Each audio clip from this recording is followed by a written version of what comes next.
99% लोक सध्या चुकीचा टीडीएस असणारं पिण्याचं पाणी पित आहेत आणि त्याच्यामुळे आरोग्यावर त्याचा विपरीत परिणाम होतोय। सध्या जे गुडघेदुखीचे पेशंट वाढलेले आपल्याला दिसून येत आहेत, हार्ट अटॅकचं प्रमाण वाढलंय, अनेक लोकांना किडनी स्टोन म्हणजे मुतखडा होतोय, लहान लहान मुलांच्या वाढीवरती विपरीत परिणाम झालाय, लहान मुलांची वाढ होत नाहीये। या सगळ्या गोष्टी या टीडीएसशी संबंधित आहेत। WHO ने सांगितलंय की टीडीएस हा 150 ते 300 याच्या दरम्यान पाहिजे, म्हणजे कमीत कमी 150 आणि जास्तीत जास्त 300 पर्यंत टीडीएस असणारं पाणी आपण वापरलं पाहिजे।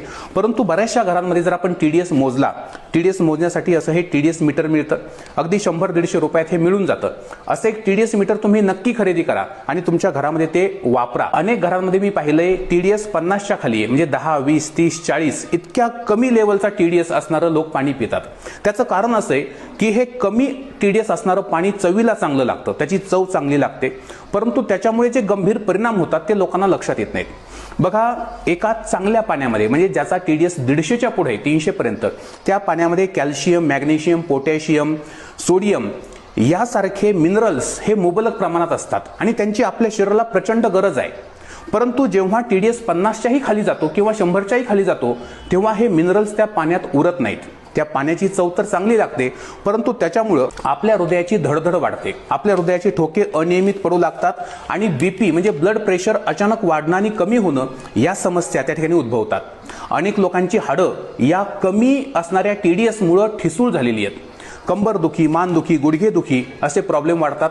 थकवा येणं, चक्कर येणं किंवा स्नायू आखडणं, शिर आखडणं अशा अनेक प्रकारच्या आरोग्याच्या समस्या कमी असणाऱ्या टीडीएस मुळे भारतीयांमध्ये उद्भवत आहेत।